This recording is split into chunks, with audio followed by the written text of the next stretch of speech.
안녕하세요. 예, 반갑습니다. 오늘부터 집행법 하기 전에 이제 민소법을 먼저 공부하게 될 텐데요. 민소법을 공부해야 되는 일정한 사안들 이유가 있습니다. 예를 들어 볼게요. 갑이라는 사람이 을에게 일정한 채권을 갖고 있습니다. 이 채권이 어떻게 생기느냐? 이게 이제 발생되겠죠? 발생과 그에 대한 소멸들이 있을 겁니다. 발생과 소멸은 이거는 전부 다 민법에서 7조에도 규정되고 있어요. 채권의 발생 사실 어떤 것들이 있죠? 발생이 민법상 채권은 어떻게 생기는 거죠? 질문 하나. 민법 끝났잖아요. 채권은 어떻게 생기는 거죠? 법률 행위나 또는 사건으로 생기게 돼요. 법률 행위로 채권 발생은 가겠죠. 우리 채권 각 측에서 고용, 도급, 임대차, 소비대차, 사용대차 이런 것들이 있습니다. 그리고 사건으로 생기는 경우가 있죠.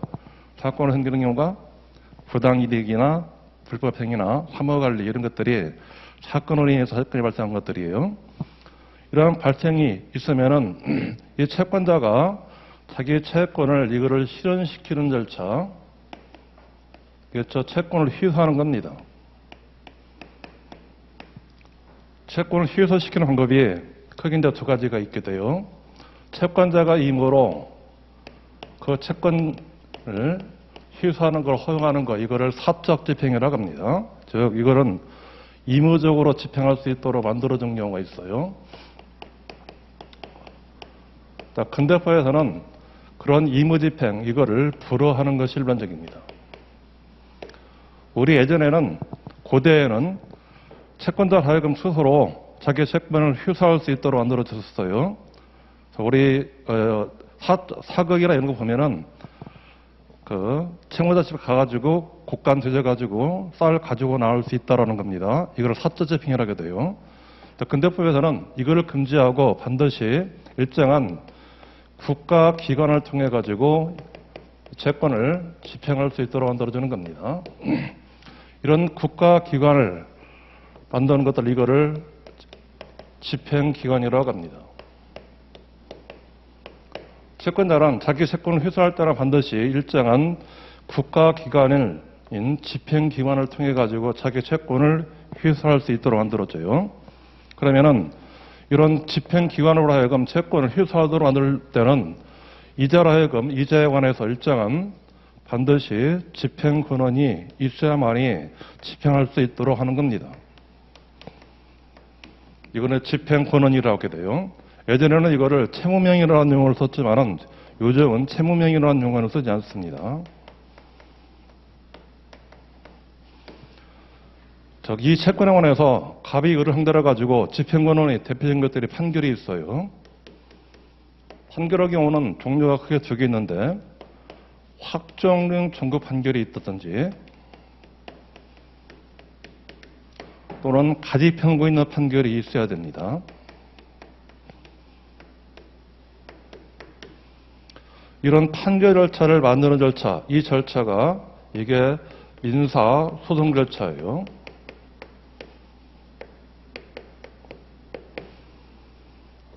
어떻게 이런 집행권을 만들게 되느냐, 이게 민사 소송 절차가 됩니다. 그 민사 소송 절차 오기 오는데 이거는 우리 시험에서는 이거를 2차 과목으로 얻습니다. 그런데 집행권 할 때는 여기 있죠? 이걸 집행해야 되는데 이 기관들이 원래 이게 1차 과목들이에요. 지금 공부 항목이 거꾸로 되어 있죠? 먼저 민법을 배운 다음에 그 다음에 민사소송 절차를 이걸 알고 집행 절차를 가는 것이 원칙이 돼요. 그런데 우리 시험은 거꾸로 있다는 겁니다. 민사소송법이 2차로 가 있고 민사집행법이 1차로 되어 있어요. 그래서 처음 공부하는 분들이 이거를 모른 채로 그냥 이거를 공부하게 되는 겁니다. 이 간극이겠죠, 이 격. 이 간극을 줄이자라는 것들이 민사소송법의 기초를 만든 그 강좌 취지 부분들이에요. 먼저 집행을 공부하기 전에 약 5일 정도 해가지고 개괄적으로 민사소송이 어떻게 이루어지는지 이런 것들을 개괄적으로나마 공부하게 될 겁니다. 이런 집행권을 갖고 있으면은 여기 이제 갑이을에게 이런 집행권이 있다고 이제 가정할게요. 어떤 판결차를 거쳐가지고 그자에게 집행할 수 있는 권한을 만들었다는 겁니다. 그러면은 을이 갖고 있는 재산이 있어야 돼요. 이 재산을 책임재산이라고 합니다.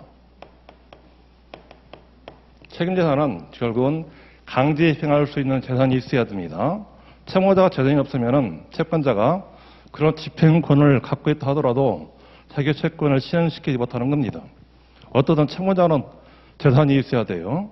이런 책임재산이 되는 것들, 책임재산으로 보면 재산인데 재산의 종류는 두 가지이겠죠. 먼저 가장 일반적으로 부동산이 있으면은 부동산행위로 집행할 수가 있고, 그리고 두 번째 동산이 있을 겁니다. 유체동산이 있을 것이고, 또는 어떤 채권이나 아니면은 나머지 그와 그 재산권 이런 것들을 가지고 있어야 되는 겁니다.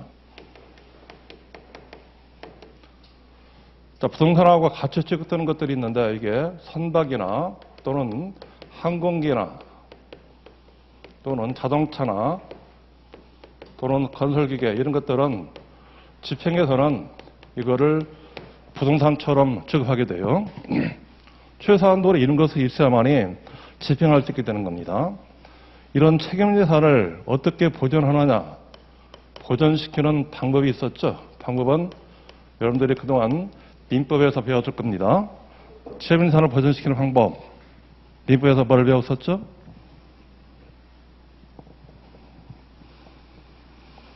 책임재산을 보존시키는 방법, 민법에서 뭘 배웠죠? 채권자 대입권과 채권자 취소권을 배웠을 거예요. 방법들이 크게 채권자 대입권, 채권자 취소권 이런 것들이 있습니다.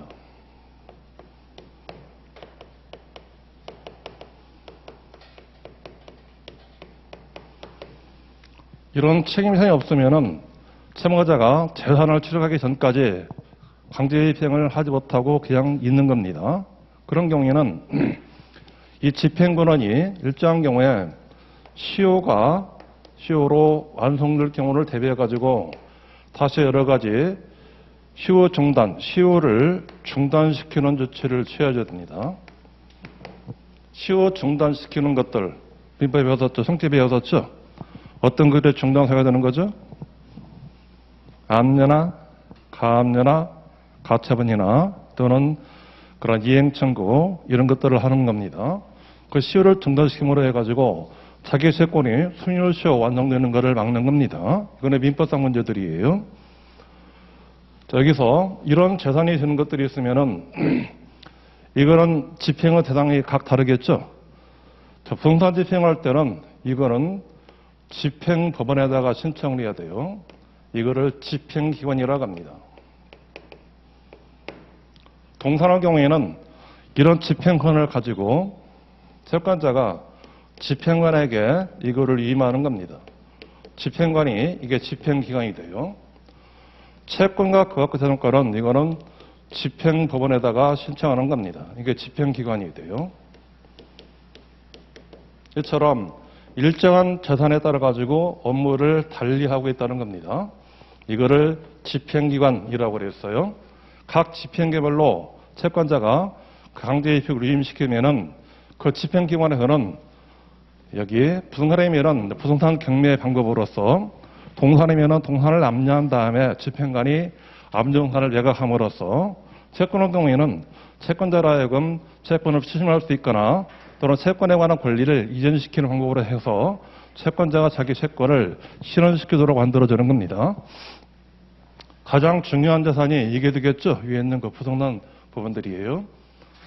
자, 부동산의 경우에는 채권자가 경매 신청을 하게 될 겁니다. 자, 부동산 경매 신청하게 되면은 부동산의 경우에는 각 절차에 따라 가지고 절차가 지정되어 있어요. 자, 김신하게 되면은 법원에서는 경매 개시 결정을 합니다.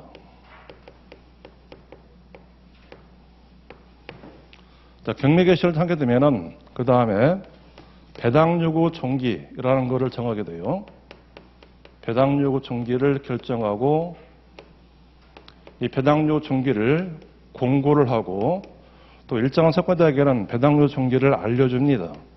배당 요구 종기 결정과 공고 고지도 돼요. 이런 공고나 이런 것들은 여러분 법원에 보면은 법원 경매 사이트가 있어요. 경매 사이트 오늘부터 법원 경매 사이트 그 접속하셔가지고 소각 경매 부분들에 관해서 여러분들이 절차나 이런 것들을 어느 정도 가시화하도록 파악하고 있어야 돼요. 자, 이 절차가 끝이 나면은 법원에서는 매각을 준비하는 절차를 거칩니다. 매각 준비하는 절차들은 주로 부동산에 관해서 현황을 조사시키고 그거를 감정평가시키고 그리고 그에 관해서 매각 물건 명세서 이런 것들을 작성합니다. 이 세 가지가 경매의 기본적인 3대 장부가 돼요. 매각이 준비가 끝이 나면은 법원에서는 매각기일, 그걸 언제 매각할 것인지 매각기일과 매각의 결정기일을 이것도 지정하고 이것도 공고하고 일정한 적에는 그 기일을 통지를 내줍니다. 그리고 공고된 날짜에 매각 실시하는 거 이게 이제 매각기일이 돼요. 매각기일에 매각을 실시합니다.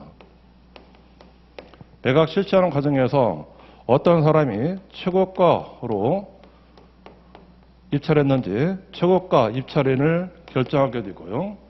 그리고 일정한 경우에 차순위 신고하도록 최고하게 됩니다. 자, 매각 기일에서 매각이 안 된 것들은 다시 신매각을 하게 됩니다. 매각 기일에 매각이 안 된 것들, 매각 입찰에 안 된 것들 있죠? 입찰 불능이 된 것들, 입찰이 안 된 것들은 이거는 다시 신매각을 실시하게 돼요. 그런 신매각을 실시할 때는 원래보다도 20%씩 다운시켜가지고 그 물건을 매각기일을 정해놓은 겁니다. 매각기일에 매각이 이루어지면은 그 다음 절차가 매각 결정기일을 잡도록 되어 있어요. 매각 결정기일에 최고가부터 신고인 이 사람에게 매각 결정이 내려지고 결정이 확정되면은 법원에서는 바로 대금 납부 기한을 정하는 겁니다. 자, 대금 납부 기간에 최고가부터 시인이 이 사람이 매각 대금 납부하면은 그때 그 부동산의 소유권을 취득하도록 만들어져요. 그리고 대금 납부가 이루어지면은 약 4주 정도 후에 채권자들에게 돈을 나눠주는 배당 기일을 열리게 되는 겁니다. 여기 배당 기일에서 채권자가 배당금 받게 되면은 채권자가 자기 채권을 신고시키는 것들이에요. 그런데 여기서부터 경매 신청해가지고 채권자가 배당 기일에 배당금 수령할 때까지가 통상적으로 어느 정도 기간 될까요? 빨라야 1년이에요. 빨라야 1년. 늦은 것들은 여기 입찰이 안 된다고 그랬죠. 입찰이 안 되면은 다음 기일로 넘어가게 돼요. 그 다음 기일은 한 달 정도 후에 잡힙니다. 그 다음 기일에도 입찰이 안 되면은 또 20% 저감시켜가지고 그 다음 기일로 넘어가는 겁니다. 그런데 이런 과정에서 여러 가지 이제 변수들이 생기게 돼요. 변수들. 예를 들어서 개시결정에 관해서 이해관계인이 이의신청을 하게 됩니다. 그런 경우는 이의신청이 이유 있다라고 인정되면은 법원은 경매 절차를 중지하는 중지를 지켜주는 겁니다. 중지는 이의재판이 있기까지 중지시켜줘요. 그 이의재판도 마찬가지로 하게 되면은 또 약 6개월 내지 8개월 정도 넘어가는 겁니다. 또 여기 매각 합의 결정이 있는데 매각 결정 기일에서 일정한 이해관계인이 여기에 관해서 즉시 항고를 할 수 있어요.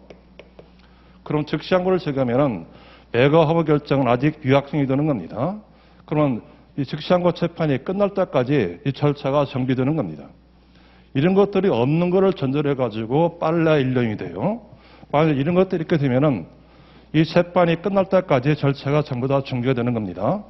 그래서 말하면 불복 절차가 많으면 많을수록 기일이 항상 넘어갑니다.